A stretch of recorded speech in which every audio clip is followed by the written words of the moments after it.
की pen and paper परीक्षा जी घेतली जाते, हा मोड जो घेतला जातो या परीक्षेचा, हा आता कालबाह्य झालेला आहे. त्यामुळे ही परीक्षा अडॅप्टिव्ह टेस्टिंगने ऑनलाईन मोडमध्ये घ्यायला पाहिजे. स्पर्धात्मक परीक्षेमध्ये ज्याच्या आधारे तुमच्या महत्त्वाच्या अभ्यासक्रमांसाठी प्रवेश अवलंबून आहे, अशा परीक्षा या इतक्या ढिसाळ पद्धतीने घेतल्या जाणं हीच मुळात चूक आहे. मुळात ही परीक्षा घ्यावी का, की एक केंद्रीय प्रवेश पद्धती याच्यामध्ये जी आलेली आहे, त्या व्यवस्थेतच मोठं ओझं विद्यार्थ्यांवरती झालं आहे आणि त्या व्यवस्थेच्या ओझ्यामुळेच, परीक्षेच्या व्यवस्थेच्या ओझ्यामुळेच ही पद्धती कोलमडून पडली आहे. जर कॉलेज असं म्हणते की मला हे शक्यच नाही आहे हे सगळं शिकवायला, मग फक्त प्रॅक्टिकल्स आणि परीक्षेसाठी फीस करावी.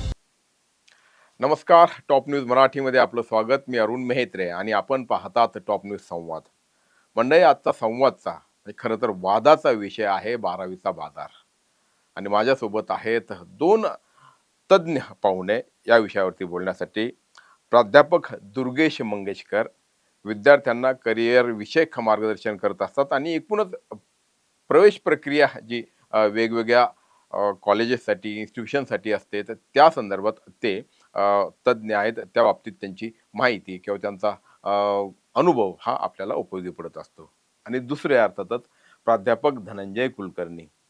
कुलकर्णी सर शिक्षण तज्ज्ञ आपण निश्चितपणे त्यांना म्हणू शकतो. गेली अनेक दशकं ते या शिक्षण क्षेत्रात काम करतात. विद्यार्थी परिषदेचं, त्याचप्रमाणे विद्यापीठ विकास मंचाचं काम ते करत असतात. याशिवाय सावित्रीबाई फुले पुणे विद्यापीठाचे सिनेट सदस्य देखील सर राहिलेले आहेत आणि वेगवेगळ्या विषयांवरती त्यांचा अनुभव आणि मत हे शेअर करत असतात. आणि जसं मी म्हटलं की आजचा विषय हा 12वीचा बाजार. त्याचं कारण असं की नीट परीक्षेचा पेपर आत्ता फुटल्याचं पुन्हा एकदा स्पष्ट झालं आणि त्या निमित्ताने जो काही गोंधळ उडाला आणि जे काही सोसावं लागतंय, भोगावं लागतं संबंधितांना, त्याविषयी आपण बोलणार आहोत. या प्रक्रियेमधल्या काय त्रुटी आहेत ते समजून घेणार आहोत आणि यावरती काय तोडगा निघू शकतो याविषयी देखील बोलणार आहोत. आणि त्यासाठी आज या मान्यवरांना, तज्ज्ञांना आपण स्टुडिओमध्ये निमंत्रित केलंय. सर, आपल्या दोघांचंही स्वागत. खरं तर घरोघरी विषय पोचलाय. म्हणजे घरोघरी जसं आपण म्हणतोय की मातीच्या चुली, तसं घरोघरी 12वीचा विद्यार्थी अशी साधारणपणे स्थिती असते. आणि अतिशय करिअरच्या दृष्टिकोनातनं महत्त्वाचं असं हे वर्ष. आपल्या करिअरला, विद्यार्थ्याच्या करिअरला दिशा या वर्षामध्ये दिली जाते, मिळत असते. आणि त्यासाठीच्या प्रवेश प्रक्रिया घेतल्या जातात. आणि या प्रवेश प्रक्रियेमध्ये विशेष करून मेडिकल आणि इंजिनिअरिंगसाठी घेतली जाणारी परीक्षा, या परीक्षेमध्ये कुठेतरी गोंधळ होत असेल, त्याच्यामध्ये गैरप्रकार होत असेल, तर ही निश्चितपणे गंभीर अशी बाब आहे. आणि आत्ता नेमकं पुन्हा एकदा तेच घडलं. सर, तुम्ही सुरुवातीला सांगा, कोण या सगळ्या प्रक्रियेला जबाबदार आहे? ही पेपर फुटी सिस्टीम तर आहेच आहे, पण या सिस्टीम मधले लोक जे आहेत त्यांची देखील भूमिका यामध्ये महत्वाची ठरत नाही का? डेफिनेटली ठरते. म्हणजे ही एवढी महत्त्वाची परीक्षा आहे. वन नेशन वन एक्झामच्या धोरणाच्या अनुषंगाने मेडिकलसाठी दुसरी कुठलीच परीक्षा नाही, ही एकमेव परीक्षा आहे. मग तुम्ही MBBSसाठी तुम्हाला इच्छा असेल, BDS असेल, BMS असेल, होमिओपॅथी, BHMS असेल किंवा फिजिओथेरपी, ऑक्युपेशनल थेरपी, सगळ्यासाठी मेडिकल आणि पॅरामेडिकल कोर्ससाठी ही एकमेव परीक्षा आहे. ऑलमोस्ट 23 लाख विद्यार्थ्यांनी ती परीक्षा यावर्षी दिलेली आहे. आणि काही जणांनी 2 वर्ष, काही जणांनी 3 वर्ष, 4 वर्ष, 8वीपासून म्हणजे 5-5 वर्ष तयारी केलेली आहे आणि या एका दिवसासाठी. आणि जेव्हा मग असं काही होतं, तेव्हा ऑब्व्हियसली मुलांच्या मनात खूप म्हणजे मनस्ताप होतो, स्ट्रेस होतो, सगळं होतं. यामध्ये ऑफकोर्स आता काही करप्ट एलिमेंट्स NTA असू शकतील किंवा बाहेर पण असू शकतील. It is possible. समाजाच्या कुठल्याही घटकात ज्याला कुठेतरी असं वाटतं की ही कृती करून, पेपर लीक करून मला कुठेतरी काहीतरी पैसे कमवता येतील क्विकली, अशा प्रत्येक समाजाच्या घटकाचा कुठला ना कुठे भाग असेल. आता हे CBI इन्क्वायरी सध्या चालू आहे, त्यामुळे खरं खोटं काय ते पुढे येईलच. पण मला एक थोडा वेगळा दृष्टिकोन इथे प्रस्तुत करायचा आहे. तो असा आहे की मुळात ही पेन अँड पेपर परीक्षा जी घेतली जाते, हा मोड जो घेतला जातो या परीक्षेचा, हा आता कालबाह्य झालेला आहे आजच्या तारखेला, असं मला वाटतं. कारण कसं झालं आहे की पेन अँड पेपरची परीक्षा म्हणजे कोणतरी पेपर सेट करणार, तर शेवटी ते क्युरेट होणार, प्रूफ रीड होणार आणि शेवटी मध्ये प्रिंटिंग प्रेसला जाणार. तिथे कितीतरी कर्मचारी असे आहेत. एक स्मार्टफोन प्रत्येकाकडे असू शकतो आणि आजच्या तारखेला वेगवेगळे मेथड्स आहेत कुठल्याही गोष्टीचा इमेज घेण्यासाठी. म्हणजे इवन आजकाल ग्लासेस आलेले आहेत, सगळ्या प्रकारच्या गोष्टी आल्या आहेत. आता एवढे सगळ्या लोक बघणार आणि 5,000पेक्षा जास्ती सेंटर्स देशभर, त्यामुळे हे पेपर्स प्रिंट होऊन वेगळ्या वेगळ्या भागात भारताच्या जाणार आणि तिकडे तो पेपर ॲडमिनिस्टर होणार. म्हणजे लीक होण्यासारखं खूप आहे, म्हणजे even during the process of administration of the exam.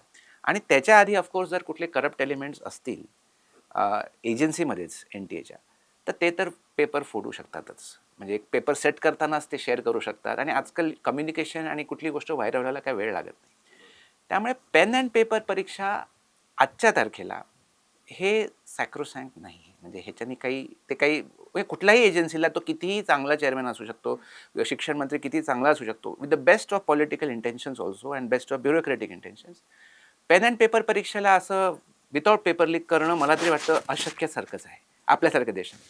त्यामुळे ही परीक्षा ॲडॅप्टिव्ह टेस्टिंगने ऑनलाईन मोडमध्ये घ्यायला पाहिजे, ज्याला प्रत्येकाला एक वेगळा पेपर मिळेल. आणि सर आपण त्याच्याविषयी म्हणजे आता आपण पर्याय काय किंवा उपाय काय त्याविषयी बोलणार आहोत. पण जसं आता सरांनी सांगितलं की पेन अँड पेपर म्हणजे एका अर्थाने सदोष ही परीक्षा पद्धती आहे आणि आत्ता पेपर फुटला म्हणून समोर आलं, म्हणजे आत्ता लक्षात आलं म्हणून हे झालं, असं देखील घडलं असण्याची शक्यता आहे की याआधी देखील पेपर फुटतच होता पण ते समोर आलं नाही, त्याच्या बातम्या झाल्या नाही किंवा पकडले गेले नाही. म्हणजे आतापर्यंतचा गोंधळ जो आहे तो नाकारता येत नाही, संभाव्य जो आहे तो. सर याच्यामध्ये असं आहे, एका दिवशी संपूर्ण देशामध्ये लाखो विद्यार्थी एकच प्रश्नपत्रिका सोडवणार आणि त्याच्यावरती ते उत्तर लिहिणार, ही मूळची व्यवस्थाच ही कालबाह्य, दत्ता सर जसं म्हणलं तशी ती कालबाह्य आहे. आणि स्पर्धात्मक परीक्षेमध्ये ज्याच्या आधारे तुमच्या महत्त्वाच्या अभ्यासक्रमांसाठी प्रवेश अवलंबून आहेत, अशा परीक्षा या इतक्या ढिसाळ पद्धतीने घेतल्या जाणं हीच मुळात चूक आहे. हा एक भाग आहे. दुसरं, ही जी परीक्षा घेतली जाते ती सर्वोच्च न्यायालयाच्या आदेशानुसार, एका न्यायालयाच्या निर्णयाच्या आदेशाने ही परीक्षा घेतली जाते. मुळात ही परीक्षा घ्यावी का हाच मुळात प्रश्न आहे.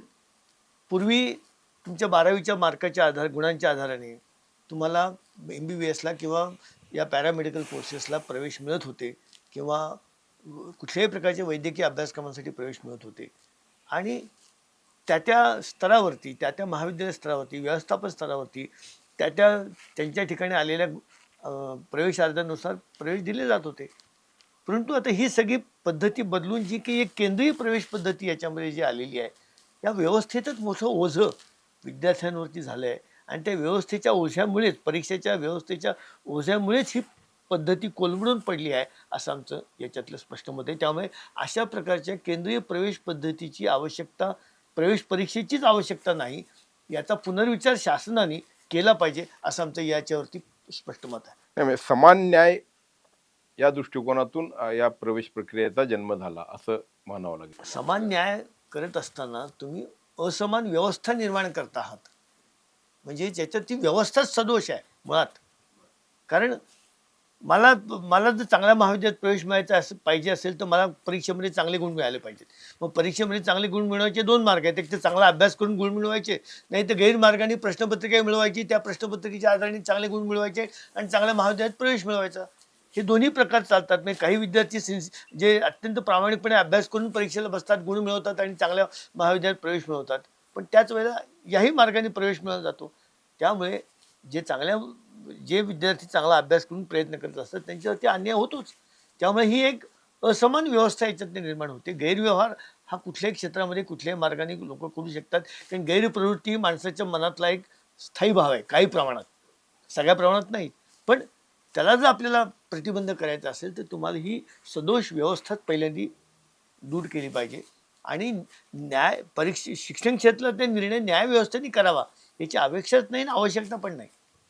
शिक्षण तज्ज्ञांनी याची व्यवस्था, याचा निर्णय केला पाहिजे. न्यायव्यवस्थेने या निर्णयात पडू नये अशी आमची स्पष्ट भूमिका आहे. पण यातनं जे म्हणजे आता खरं तर काय होतं की काही लोक म्हणजे त्यांना असं वाटतं की आपल्यावरती अन्याय झाला आणि मग जर तो शिक्षण क्षेत्रात किंवा संबंधित व्यासपीठावरती किंवा मंचावरती त्याला न्याय मिळत नाही असं ज्यावेळेस वाटतं तर तो मग न्यायालयात जातो आणि मग न्यायालयात जातो, न्यायालयात न्याय मिळतो, याविषयी कुठली आपल्या याच्यावर प्रतिवाद करण्याचं कारण नाही. परंतु एखादी परीक्षा घ्यावी न घ्यावी, त्याचं स्वरूप काय असावं काय नसावं, किंवा आता तुम्ही याच्यात लक्षात घ्या, 12वीच्या परीक्षेचं जो अभ्यासक्रम आहे तो अभ्यासक्रम आणि CET जी नीट जी परीक्षा होती त्याचा अभ्यासक्रम, या अभ्यासक्रमामध्ये काही फरक आहे का? काहीच नाही. अभ्यासक्रम सारखाच आहे. फक्त 12वीच्या परीक्षेची पद्धती वेगळी आहे आणि नीटच्या परीक्षेची पद्धती वेगळी आहे. पद्धतीमध्ये फरक आहे, अभ्यासक्रम तोच आहे. नीटच्या परीक्षेमध्ये तुम्ही कोणते वेगळं त्यांचं मूल्यांकन ज्ञानाचं मूल्यांकन करतायत? कुठलेच नाही. इथे जे ज्ञान तुम्ही तपासणार आहात तेच त्या इकडे तपासलं जात आहे. त्यामुळे समान अभ्यासक्रमावरती 2 वेगळ्या पद्धतीने घेतलेल्या परीक्षा आणि त्याच्या आधारे तुम्ही प्रवेश प्रक्रियेचा निर्णय करणार आहात, हे थोडंसं अतार्किक, अस्वीकार्य आहे असं त्यातलं म्हणजे. आणि दुसरा परिणाम जो आहे सर, की यातनं विद्यार्थ्यांचं किंवा त्यांच्या पालकांचं आर्थिक शोषण घडतं. हा देखील एक भाग आहे. म्हणजे मोठ्या प्रमाणावरती विद्यार्थ्यांकडून मग आता ठीक आहे, म्हणजे कसं आहे की हा एक व्यवसाय किंवा शिक्षण क्षेत्रातलं हे काम आहे, की वेगवेगळ्या प्रकारचे क्लासेस असू द्यात, मार्गदर्शन केंद्र असू द्यात, आपण देखील त्याचा भाग आहात. पण यातून मग या स्पर्धेपायी आपला मुलगा, आपली मुलगी या स्पर्धेत टिकली पाहिजे, ती यशस्वी झाली पाहिजे, यासाठी मग महागडे क्लासेस लावणं, त्या विद्यार्थ्यांच्या या ट्युशन्स आणि याच्यावरती खर्च करणे, खर्च वाढतो. आणि मग असं वाटतं की मग ही जी पारंपरिक शिक्षण पद्धती किंवा जे कॉलेजेस आहेत, म्हणजे आता तर अलीकडे असं बघायला मिळतं की इंटिग्रेटेड ज्याला म्हणतो किंवा डमी कॉलेजेस किंवा डमी हा प्रकार देखील बोकाळला आहे. तर त्याला तुम्ही काय म्हणाल? सर आता ही कसं आहे की तुम्ही जर विद्यार्थी किंवा पालक या पॉईंट ऑफ व्ह्यूने जर विचार केला त्यांच्या दृष्टिकोनातून, त्यांना सरकारने सांगितलं आहे की 12वीची बोर्ड परीक्षा ही कंपल्सरी द्यावी लागणार, एलिजिबिलिटी क्रायटेरिया आहे. आणि जसं सर पण म्हणाले तसं प्रवेश परीक्षा पण आहे. मेडिकलमध्ये तर एकच आहे, इंजिनिअरिंगमध्ये 40पेक्षा जास्ती परीक्षा आहेत. त्यामुळे वेगवेगळे प्रवेश परीक्षा त्यांना द्यायची आहेत. आता शाळेचा करिक्युलम आणि प्रवेश परीक्षेचा करिक्युलम जसं सर म्हणाले तसं सारखं आहे, फार डिफरन्स नाही आहे का, नाहीच आहे डिफरन्स. फक्त परीक्षेची पद्धती वेगळी आहे. पण जेई आणि नीट स्पेशली जर आपण बघितलं तर प्रश्नाची काठिण्य पातळीमध्ये फरक आहे, बऱ्यापैकी फरक आहे. बोर्ड परीक्षेमध्ये ज्या पद्धतीचे प्रश्न विचारले जातात आणि जेईमध्ये किंवा नीटमध्ये विचारले जातात त्याच्यामध्ये फरक आहे. थोडं जास्ती अप्लाइड क्वेश्चन्स विचारले जातात नीट आणि जेईमध्ये. पण सरांनी जसं सीईटीबद्दल बोललं आहे की 12वी आणि सीईटीमध्ये काय फरक आहे, खरोखर काय फरक नाही आहे. फक्त हे ऑब्जेक्टिव्ह टाईप आहे, ही सब्जेक्टिव्ह आहे. ह्याला मे बी एका मिनिटात एक प्रश्न सॉल्व्ह करायचा आहे. इथे थोडं जास्त वेळ मिळतो बोर्ड परीक्षेमध्ये, पण बोर्ड परीक्षेमध्ये सविस्तर प्रश्नाचे उत्तर लिहावे लागतात. इकडे फक्त ABCD असतं. तर तसा फरक नाही आहे. पण मग अशा सिच्युएशनमध्ये जेवढ्या वेळा ज्यांना विद्यार्थी आणि पालकांना साधारणपणे आता ह्या सगळ्यासाठी तयारी करायची झाली, तर जे लोक CET, नीट, जेईची तयारी करून घेतात, आमच्यासारखे पण आहेत त्याच्यामध्ये. आम्ही म्हणतो आम्ही 11वी-12वी पण आम्ही करतोय. जर सगळं करत असू किंवा कोचिंग इंडस्ट्री हे सगळं करत असेल 11वी-12वीचं, त्याचबरोबर हे CET, नीट, जेई ते पण करत असेल, तर मग परत कॉलेजला 6 तास जा, परत कोचिंगमध्ये या आणि 10 तास विद्यार्थी त्याच्यामध्येच अडकणार. त्याखेरीज मग त्याला परत सेल्फ स्टडी करायची आहे 6 तास. आणि मग आपण जेव्हा होलिस्टिक डेव्हलपमेंट म्हणतो, मेंटल हेल्थचे इश्यूज म्हणतो, हे सगळ्या त्यांचं मानसिक स्वास्थ्य पण महत्त्वाचं आहे. मुलांनी रोज खेळायला पाहिजे, ॲटलिस्ट 1 तासभर, थोडंफार लिजर टाईम घ्यायला पाहिजे, रात्रीच्या वेळेला 8 तास झोपायला पण पाहिजे. जर त्यांचं दिनक्रम जर सेटअप करायची वेळ येते, तेव्हा मग कुठला शिक्षणतज्ञ ह्या त्यांच्या दिनक्रमचा प्रॉब्लेम सॉल्व्ह नाही करू शकत. मग समाजाने, समाज म्हणतात शाळा, कॉलेज, कोचिंग इंडस्ट्री आणि इवन कॉलेजेस, या चौघांनी मिळून काय एक उपाय काढला की मग कॉलेजलाच equation of the students time table काढून टाकायचं बाहेर, त्या समीकरणातून थोडं बाजूला करायचं. फक्त प्रॅक्टिकल्स आणि परीक्षेसाठी तो मुलगा जाईल, बाकीचा वेळ मग तो एका ठिकाणी राहील. या दोनपैकी कोण करू शकतं हे काम पूर्ण, हा जर प्रश्न आता कोचिंग इंडस्ट्री म्हणाले की आम्ही करू शकतो, आम्ही 11वी-12वी पण करतो, आम्ही या प्रवेश परीक्षा पण करतो. कॉलेज म्हणाले नाही, आम्हाला शासनाने सांगितलं की फक्त कॉलेजचंच करायचं आहे, तुम्ही या प्रवेश परीक्षेमध्ये पडू नका. मग हे अर्धवटच काम करणार आहेत, मुलांचं पूर्ण सोल्युशन देणार नाही आहेत. त्यामुळे कोचिंग इंडस्ट्री पूर्ण सोल्युशन देते. मग पालकांनी, विद्यार्थ्यांनी हळूहळू काही वर्षांमध्ये पूर्ण सोल्युशन कोचिंग इंडस्ट्रीकडेच बघायला गेले आणि कॉलेज फक्त नाम मात्र स्टॅट्युटरी रिक्वायरमेंट म्हणून फुलफिल करायला सुरू केलं. हे राज्य मान्यता ह्याला नाही आहे, पण ह्याला समाज मान्यता मिळालेली आहे या पर्टिक्युलर व्यवस्थेला. आता तुम्ही जर बघितलं तर सरकारने प्रत्येक बोर्डामध्ये, म्हणजे आता स्टेट बोर्ड असेल किंवा 17 नंबरचा फॉर्म किंवा तुम्ही डायरेक्टली बोर्ड परीक्षा बसू शकता, हा एक एक्स्ट्रीम ऑप्शन पण अवेलेबल करून दिलेला आहे विद्यार्थ्यांना, की बाबा तुम्हाला कॉलेजला जायचं नसेल तर तुम्ही डायरेक्टली बोर्ड परीक्षेला बसू शकता. आता हा जो काही इंटिग्रेटेडचा जो सोल्युशन आलेला आहे, जो काही एक समाजातून आलेला आहे, हा सोल्युशन आलेला आहे, तो in between these two extremes आहे. की पारंपरिक आपण मुलांना कॉलेजला पाठवायचो, रोज 6 तास कॉलेजला जायचे, आणि दुसरं एक्स्ट्रीम आहे की बिलकुल कॉलेजला जायचं नाही, 17 नंबरचा फॉर्म. तर हा एक इंटरमिडिएट ऑप्शन आलेला आहे.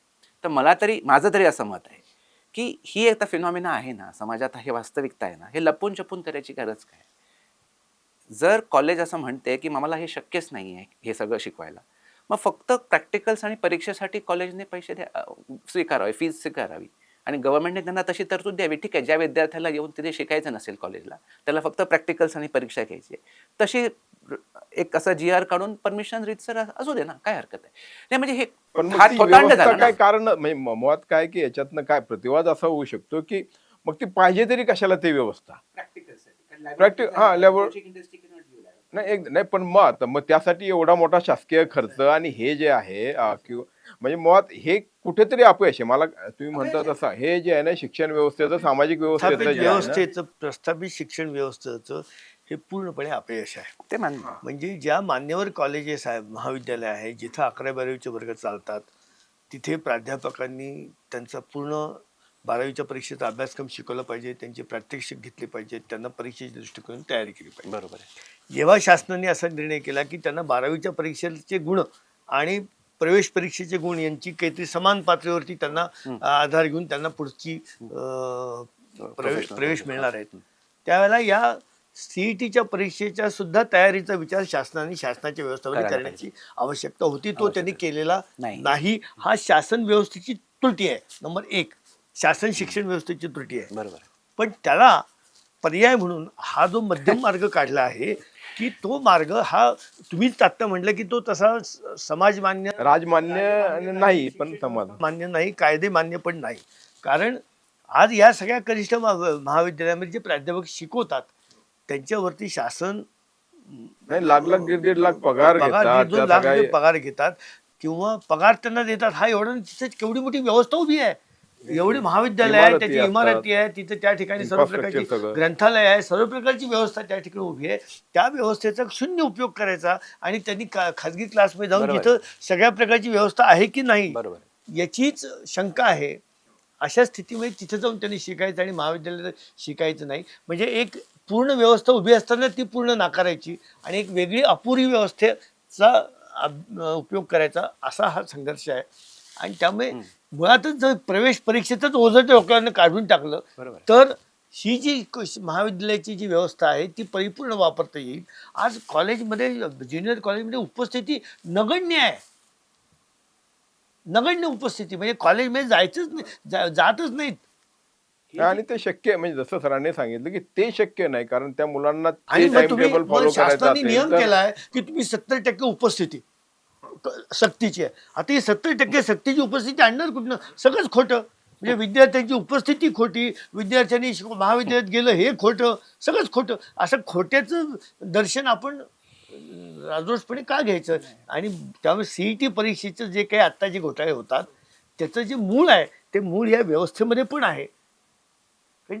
त्या परीक्षेला दिलेलं आवाजवी महत्व आणि म्हणून अशी समांतर व्यवस्था उभी राहते ज्याला आपण सरांनी उल्लेख केला की इंडस्ट्री झाली आहे आणि इंडस्ट्री म्हटलं की स्पर्धा येते आणि स्पर्धा आली की मग त्याच्यामध्ये ओघानच गैरप्रकार येतात आणि त्यातून मग आपण जर बघितलं तर जे कोणी पकडले जातात त्यामध्ये देखील हे लोक सहभागी असतात जे क्लास चालक असू देत किंवा मग म्हणजे माझ्या क्लासचा मुलगा परीक्षेत चांगले गुण मिळाले पाहिजेत, त्याची जाहिरात करता आली पाहिजे, त्याचं एक गुडविल उभं राहिलं पाहिजे. मग त्याच्यातनं अनेक विद्यार्थी पुढच्या वर्षी हे सगळं ते जे चक्र आहे ना ते चक्र या व्यवस्थेशी निगडीत आहे. आणि ते CET म्हणजे विद्यार्थ्यांना काय डोळ्यासमोर दिसतं, पोपटाचा डोळा काय आहे? CETची परीक्षा. 12वीला किती मार्क मिळाले पाहिजेत परीक्षेला? मला किमान 50 मार्क मिळाले पाहिजेत ना, तेवढ्या पुरते मी पाहिजे. मग याचा परिणाम कशावरती होतो? तुमची भाषा विषयावरती याचा परिणाम झालाय.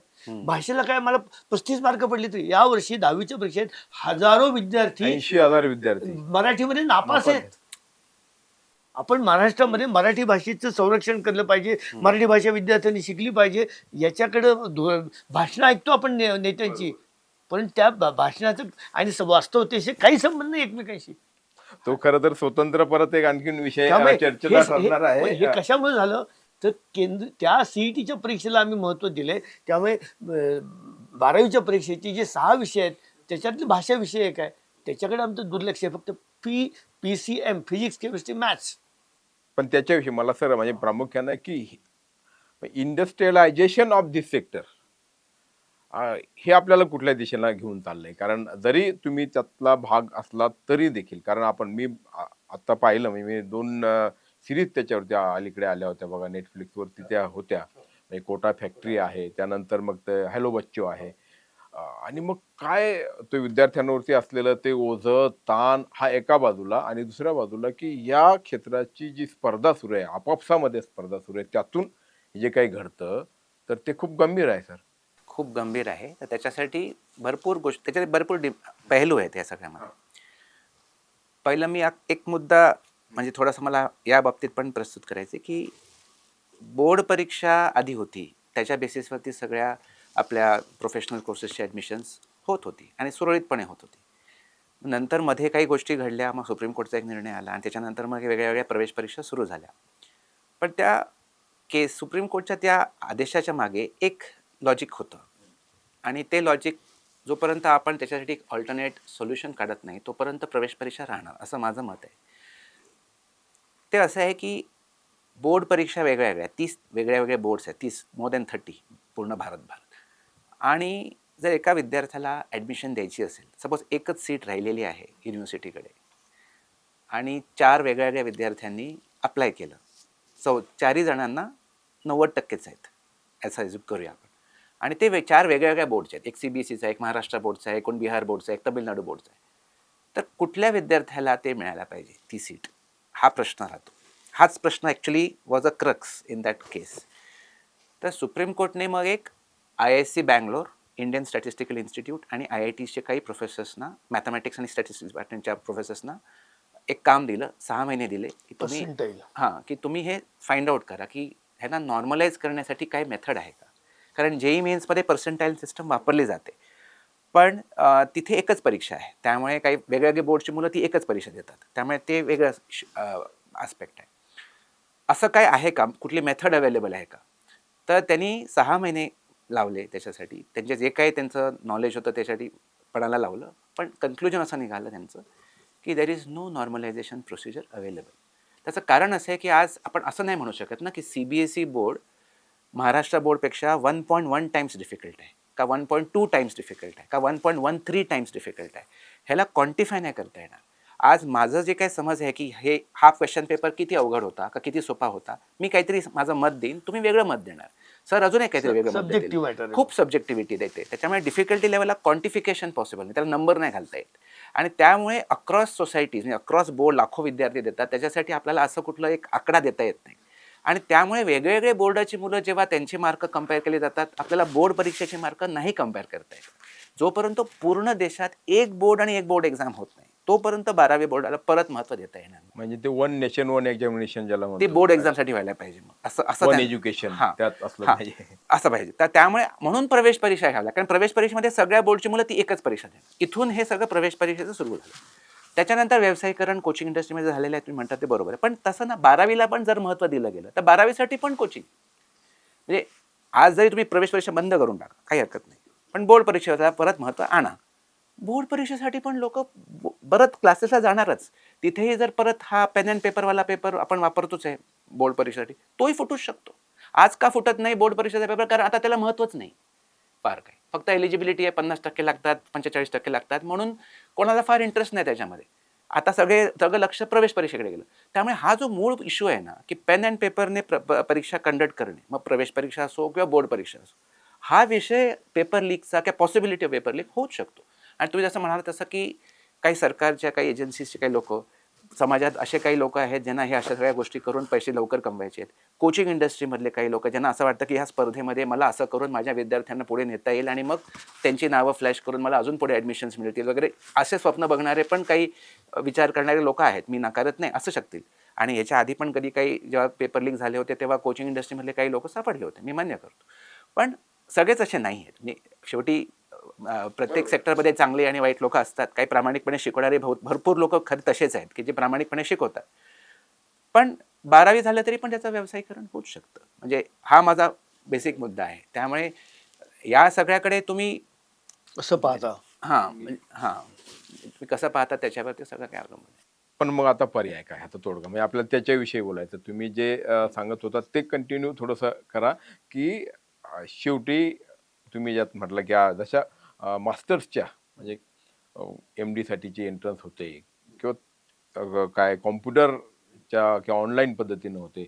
आत्ता म्हणजे केंद्रीय शिक्षण मंत्र्यांनी ते जाहीर केलं. आता मला वाटतं तास दीड तासापूर्वी त्यांची पत्रकार परिषद आणि त्यांनी सांगितलं की यापुढच्या सगळ्या परीक्षा NET मार्फत घेतल्या जाणाऱ्या प्रवेश परीक्षा मेडिकलच्या ज्या आहेत त्या याने होतील, ऑनलाईन पद्धतीने होतील. तर त्यातून हा प्रश्न संपुष्टात येईल का? आता बघा कसं कसं आहे सर, JEE मेन्स ही परीक्षा इंजिनिअरिंगसाठी आहे. ही आता गेले 5-6 वर्ष तरी ॲटलिस्ट ही परीक्षा ऑनलाईन पद्धतीने होते. तिथेही 15 लाख विद्यार्थी परीक्षा देतात. सगळ्यांना एका दिवशी एकच पेपर दिला जात नाही. ते 15 का 16 स्लॉट्समध्ये डिवाईड करतात. 80,000 ते 1,00,000 मुलं एका वेळेला एक पेपर देतात. मग त्यांच्या मार्कांना पर्सेंटाईलमध्ये कन्वर्ट केलं जातं आणि पर्सेंटाईलला रँकमध्ये कन्वर्ट केलं जातं. ही एक बेसिक प्रोसेस आहे. त्यामुळे 15 वेगवेगळे क्वेश्चन पेपर्स का 16 वेगवेगळे क्वेश्चन पेपर्स होतात. अजूनपर्यंत तरी JEE मेन्सचा पेपर फुटला किंवा पेपर लीक झाला अशी बातमी तरी आली नाही. त्यामुळे आपण असं ॲज्युम करूया की ही प्रक्रिया सुरळीतपणे चालू आहे, परिपूर्ण आहे. पण ते असंही आहे की इंजिनिअरिंगमध्ये एवढे सीट्स आहेत, खूप सीट्स आहेत, त्यामुळे त्याच्यासाठी खूप काही असं संघर्ष होत पेपर नाही. लीकसाठी तशी स्पर्धा नाही. तशी आता हां. पण मेडिकलमध्ये मला माहिती आहे 60,000 सीट्स फक्त MBBSचे आहेत. ते 24 लाख मुलं देतात आणि प्रत्येका सीटसाठी काही खूप चुरस असते. त्यामुळे अशा वेळेला जे आता या पेपर अँड पेपरच्या परीक्षेमध्ये बघितलं गेलं की कुठेतरी पेपर लीक झाला आणि कुठेतरी NTA रिस्पॉन्सिबल असेलच ना, कुठेतरी कसेल. तर ऑनलाईन पेपर पण तो कुठेतरी कम्प्युटरवरती असेल, तो पण लीक होऊच शकतो. त्यामुळे मला नाही वाटत की हे सॅटिस्फॅक्टरी सोल्युशन आहे. तरी हे बेटर आहे. पेन अँड पेपरपेक्षा आपण ऑनलाईनला जातो हे ठीक आहे, पण त्याच्यापेक्षा बेटर सोल्युशन ऑनलाईनमध्ये पण 2 प्रकार आहेत सर. जे हे आता हे JEE मेन्स जशी चालते तशी, आणि हेच बहुतेक धर्मेंद्र प्रधानजीने अनाऊन्स केलं आहे आता की आम्ही ऑनलाईन पद्धतीने घेऊ. बहुतेक त्यांचं म्हणणं आहे JEE मेन्ससारखी घेऊ, कारण NTAच JEE मेन्स घेते, NTAच नीट घेऊ शकते. पण त्याच्यापेक्षा बेटर जो आहे, जो फुल प्रूफ मेथड आहे की ह्याच्यानी कॉपी होऊच शकत नाही, पेपर लीक होऊच शकत नाही, की कुठल्याच मनुष्याला पेपर माहितीच नसायला पाहिजे परीक्षा सुरू होईपर्यंत. ॲडॅप्टिव्ह टेस्टिंग हा एक प्रकार अवेलेबल आहे. ही टेक्नॉलॉजी इंडियात पण अवेलेबल आहे. त्याच्यामध्ये असं आहे की विद्यार्थ्यांनी जर पेपर द्यायला सुरू केलं तर पेपर तिथेच ऑटो जनरेट होत राहतो over A period of 2-3 hours. 3 तासाची परीक्षा असेल तर मी पहिला प्रश्न कसा देतो, तो करेक्टली सॉल्व्ह करतो का चुकीचा सॉल्व्ह करतो, त्या बेसिसवरती माझा पुढचा प्रश्न पॉपअप होतो. साधारणपणे 10-15 लाखाच्या क्वेश्चन बँक असते सर्व्हरवरती. ते ॲटोमॅटिकली एका ॲल्गोरिदमच्या थ्रू ते जनरेट होतं आणि प्रत्येकाला वेगवेगळा क्वेश्चन पेपर मिळतो. आज मी देतोय, सर देत आहेत, तुम्ही देताय, की अजून हजारो लाखो लोक देत असतील सायमल्टेनियसली, सगळ्यांना वेगवेगळ्या क्वेश्चन पेपर मिळणार. कसा पेपर लीक होणार आणि कुठला पेपर लीक होणार? होऊच शकत नाही. आणि जरी लीक झाला तर तुमचा जरी झाला तरी तुम्हाला उपयोगी नाही, कारण मला वेगळ्या क्वेश्चन पेपर नाही. त्यामुळे प्रत्येकाला एक पर्सनलाइज क्वेश्चन पेपर ॲडॅप्टिव्ह टेस्टिंगने, ब्लॉकचेन टेक्नॉलॉजीने, AI ने जनरेट करणं हे याचं रामबाण उपाय आहे असं माझं मत आहे. आणि US फॅमिलीची परीक्षा जी नीट PG साठी घेतली, नॉट नीट PG, पोस्ट ग्रॅज्युएशनसाठी घेतली जाते, MBBS नंतर अमेरिकेसाठी, ती अशाच पद्धतीने घेतली जाते. तुम्ही काय सांगा? सर, आत्ता सरांनी जी क्वेश्चन बँक बेस प्रत्येक विद्यार्थ्याला स्वतंत्र प्रश्नपत्रिका ऑनलाईन उपलब्ध होणं आणि ही परीक्षा घेणं हे त्याच्यावरचं एक उत्तर आहे. पण मुळात जो समानता आणण्यासाठी ही केंद्रीय प्रवेश पद्धती ही याचा पुनर्विचार झाला पाहिजे याविषयी काही शंका नाही. कारण त्या मॅनेजमेंटला, त्या महाविद्यालयाला, आपल्या कॉलेजमध्ये जे अर्ज विद्यार्थी करतील त्यांना ज्यांनी अर्ज केला आहे त्यांच्या मेरिटवरती त्या कॉलेजमध्ये प्रवेश दिला गेला पाहिजे. ठीक आहे, सगळ्या महाविद्यालयांची स्पर्धा लागली आणि माझ्याकडे विद्यार्थी चांगला येणार का तुझ्याकडे चांगला येणार असा विषय असण्याचं काही कारण नाही. तुम्ही एकावरती NAAC माध्यमातून किंवा राष्ट्रीय मूल्यांकनाच्या माध्यमातून त्या महाविद्यालयाचा दर्जा करता, त्यांच्याकडे सगळींकडे सगळ्याच समान सुविधा आहेत असं तुम्ही मान्य केलेलं आहे. तेव्हा हे कॉलेज चांगलं, हे कॉलेज कमी महत्त्वाचं असं मानण्याचं काही कारण नाही. तिथं तुम्ही प्राध्यापक नेमणार आहात, तिथं तुम्ही सर्व सुविधा उपलब्ध करून देणार आहात. त्यामुळे ही राष्ट्रीय स्तरावरची महाविद्यालयाची स्पर्धा, प्रवेश स्पर्धा आणि त्याच्यासाठी घेतली जाणारी ही परीक्षा हा एक फार मोठा व्यवस्था उभी केलेली आहे. ही व्यवस्थाच विद्यार्थ्यांचं शोषण करणारी आहे असं आमचं मत आहे, माझं स्पष्ट मत आहे.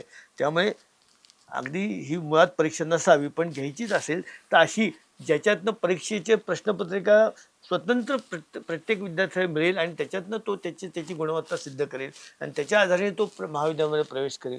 आणि प्रवेश परीक्षेच्या माध्यमातून प्रवेश प्रक्रिया जी 6-6 महिने चालते आणि जवळजवळ एक शैक्षणिक वर्ष या प्रवेश परीक्षेमध्ये फार वाया जातं. किमान एक टर्म, एक सत्र तर नक्की जातं.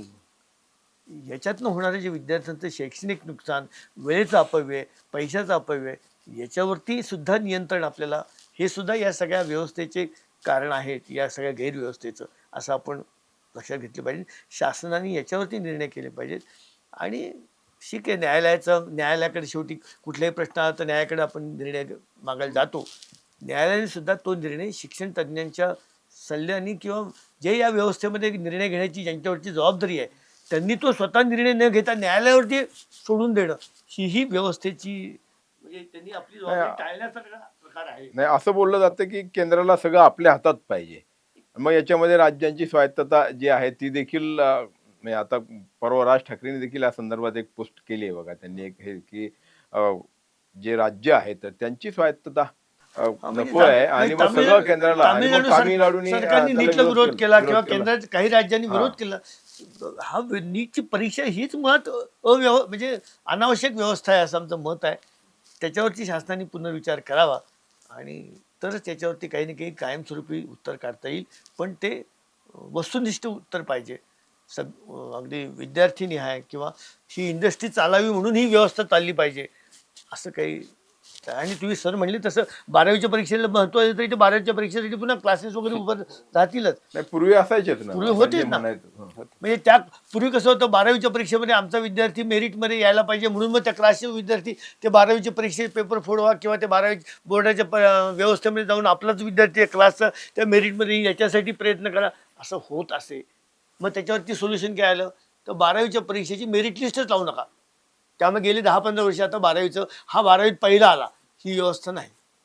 पण संस्थांमधून म्हणजे शालेय संस्थांमधून हे जसं सरांनी सांगितलं की असे टाइम टेबल किंवा विद्यार्थ्यांची तयारी करून घेणं हे सगळं घडत होतं ना. आता लातूर पॅटर्नचा जन्म जो आहे तो त्यातून की त्यांनी शाळेमध्येच म्हणजे जे काय त्यावेळी त्या महाविद्यालय होती 11वी 12वीची तिथेच हे सगळे प्रयोग राबवले होते आणि त्यातून त्यांना यश येत गेलं. तेव्हा लातूर पॅटर्न हा एक वेगळा प्रयोग होता, पण तो शाळेच्या व्यवस्थेने केलेला होता. नाही, शाळेनेच आणि कॉलेजेसनेच जर जबाबदारी पूर्णपणे उचलली तर कोचिंग इंडस्ट्रीची गरजच नाही ना. हां, कोचिंग जे सहाय्य घेऊ शकतात ते याच्यातले जे तज्ज्ञ मंडळी आहेत, ते तज्ज्ञ मंडळी शाळेमध्ये जाऊन शाळा कॉलेजमध्ये जाऊन त्यांना मार्गदर्शन करू शकतात की नाही. पूर्वीची ट्युशन पद्धती जी असायची किंवा एखाद्या विषयामध्ये एखादा विद्यार्थी जर कुठे कमजोर असेल तर त्याला शाळेमध्ये काही एक्सपर्ट लेक्चर बोलवत नाहीत का? बोलवतात ना. सरांसारखे विद्यार्थी जे तज्ज्ञ आहेत या विषयातले, त्यांना तज्ज्ञ मार्गदर्शन म्हणून तिथं कॉलेजमध्ये त्यांना बोलायला काय हरकत आहे? काहीच अडचण नाही. पण तुम्ही दोघंही यातनं या सगळ्या प्रक्रियेतनं गेलेला आहात. म्हणजे तुम्ही एक शिक्षक म्हणून आणि तुम्ही एक तुम्ही पण IIT आहे ना. आता तुम्ही तुमच्या वेळी ची प्रवेश प्रक्रिया आणि आताची प्रवेश प्रक्रिया यात काय भेद बघता बरं? काय फरक? नाही, म्हणजे तेव्हा तर CET वगैरे काही नव्हतं. तेव्हा फक्त 12वीच्या बेसिस सगळं होतं. फक्त IIT एकच परीक्षा होती, IIT JEEची. मी ती दिली आणि ती क्रॅक झाली म्हणून मी IITत शिकायला मला ऑपॉर्च्युनिटी मिळाली. पण बाकी सगळे 12वीचाच अभ्यास करायचे आणि 12वीसाठी तेव्हा क्लासेस होते. 12वीचे क्लासेस वेगळे होते. तर मी मुंबईमध्ये वगैरे नावं नाही घेणार, पण बरेच होते क्लासेस. अगरवाल क्लासेस वगैरे खूप होते होते होते होते तर आणि अजूनही आहेत म्हणजे क्लासेस. तर 12वीसाठी पण स्वतंत्र क्लासेस आजही आहेत. तर तेव्हा आम्ही तसं केलं. आम्ही मग IITचा अभ्यास हे ते ब्रिलियंट ट्युटोरियल्स आम्ही स्टुडंट होतो. चेन्नईहून त्यांचे ते करस्पॉन्डन्स कोर्स पॅकेट्स यायचे. आम्ही असा सेल्फ स्टडी करूनच आम्ही केलं आणि काही मीर पब्लिशर्स मॉस्कोचे पुस्तकं, रशियन पुस्तकं वगैरे असायची, त्याच्यातून आम्ही समहाव ते मॅनेज केलं. तर तेव्हा एक स्फूर्ती होती, आम्ही स्वतः सेल्फ स्टडी केली होती. पण आज आम्ही ज्या पद्धतीने बघतोय, जे विद्यार्थी जेवढं पॅम्पर्ड आहेत असं म्हणायला हरकत नाही, तर त्यांना मार्गदर्शन लागतं, हँड होल्डिंग लागतं, त्यांना खूप म्हणजे एक्सप्लेनेशन लागतं, त्यांना कंपॅनियनशिप लागते, त्यांना एक माहोल क्रिएट करावा लागतो, एक पिअर ग्रुप त्यांचा तयार करावा लागतो, त्यांना खूप काउन्सिलिंग लागतं, खूप मेंटरिंग लागतं, नुसतं शिकवून पण होत नाही. तर या सगळ्या माहोल शाळा कॉलेज जर देऊ शकत असेल आणि द्यायला पाहिजे ॲक्च्युली, तर मग that is a best solution.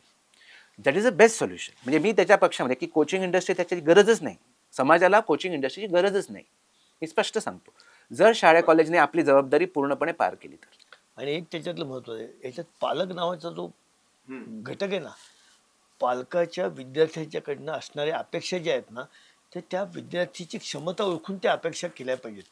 आज त्याच्यावरती मी डॉक्टर आहे म्हणून माझा मुलगा डॉक्टर व्हायलाच पाहिजे, ही जी एक प्रकारची जी प्रवृत्ती पालकांमध्ये आहे ना, आज तू डॉक्टर झाला म्हणून तुझ्या मुलांनी डॉक्टर व्हायलाच पाहिजे, की तुझं दवाखाना त्यांनीच चालवलं पाहिजे, अशी अपेक्षा करणं कदाचित चूक ठरेल की काय तुम्ही त्याच्यावरती लादू नका. त्याची इच्छा असेल तर तो डॉक्टर होईल. त्याची इच्छा जर संगीतज्ञ व्हायची असेल तर त्याला संगीतातलं शिक्षण घेऊ द्या.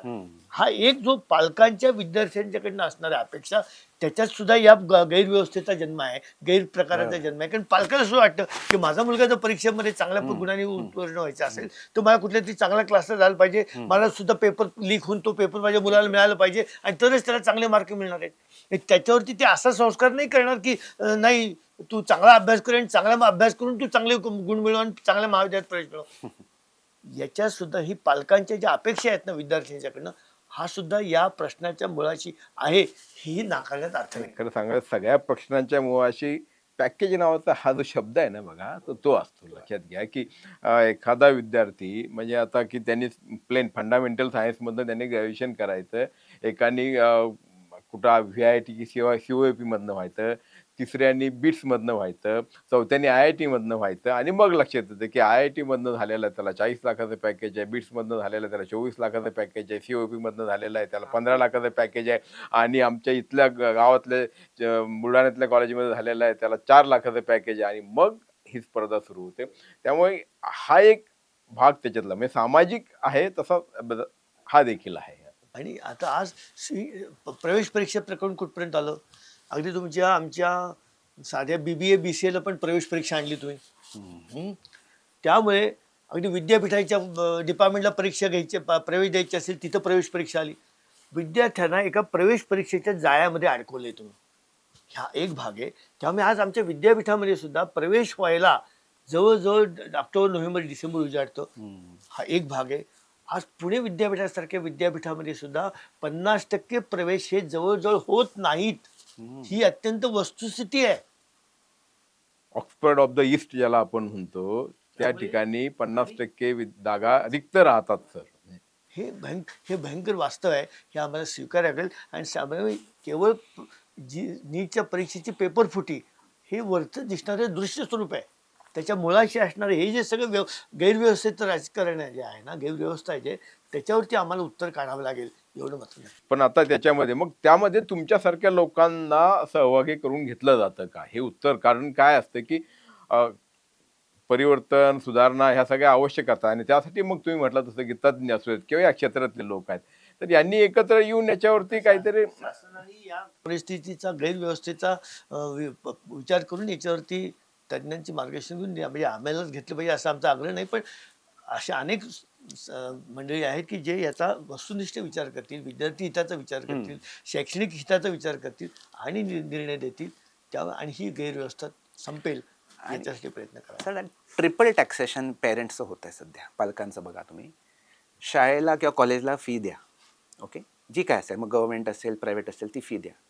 तिथे तुम्हाला सगळं सोल्युशन मिळत नाही. मुलाला जे पाहिजे ते मग जे काय असेल मग बोर्ड परीक्षेचा तयारी असेल किंवा प्रवेश परीक्षेची तयारी असेल 100% सोल्युशन मिळत नाही. मग ते कोचिंगसाठी जातात. कोचिंगची फी वेगळी भरावी लागते.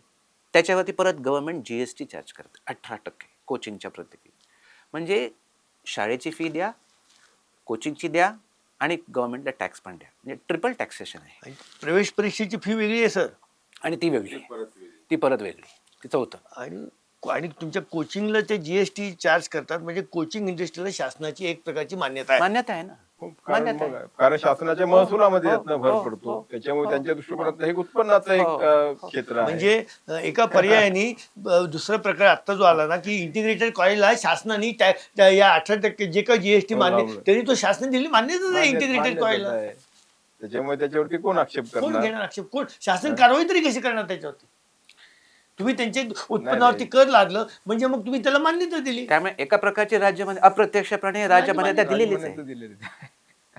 असं सगळे आहे. पण सगळं काही खरोखर म्हणजे जे काही घडते ते गंभीर आहे. नीटचा पेपर फुटणं ही एक बातमी आहे किंवा हे हिमनगाचं टोक आहे. एकूणच शिक्षण व्यवस्थेमध्ये काय काय घडतंय आणि ते घडू नये म्हणजे गैरप्रकार ज्याला म्हणतो तर ते त्यासाठी म्हणून विशेष प्रयत्नांची आवश्यकता आहे. भविष्य काळामध्ये खरं तर म्हणजे आपण सगळं म्हणतोय की भारत महासत्ता होणार, भारत हा काय विश्वगुरु होणार. पण असे जर गुरु इथनं घडणार असतील तर ती चिंतेची आणि चिंतनाची बाब आहे आणि या दृष्टिकोनातनं प्रयत्न होणं अपेक्षित आहे. तर तुम्ही दोघंही म्हणजे तुमचा वेळ देऊन आमच्या स्टुडिओमध्ये आलात आणि या विषयावरती खरोखर खूप छान आणि सखोल अशी माहिती दिली. निश्चितपणे पुढच्या काळामध्ये काहीतरी चांगले सकारात्मक बदल घडतील अशी आपण अपेक्षा बाळगूयात. आपले मनपूर्वक धन्यवाद. तुमची car, electric panel, data server आगीपासून सुरक्षित आहे का? नाही? मग आजच बसवा F protect temperature activated fire suppression device. यामध्ये आहे eco friendly non toxic pressurised liquid, जे आग लागल्यास क्षणार्धात ऍक्टिव्हेट होऊन आगीवरती मिळवते नियंत्रण. बसवण्यास अतिशय सोपे आणि सुटसुटीत टेकालिपचे एक दर्जेदार उत्पादन एफ प्रोटेक्ट.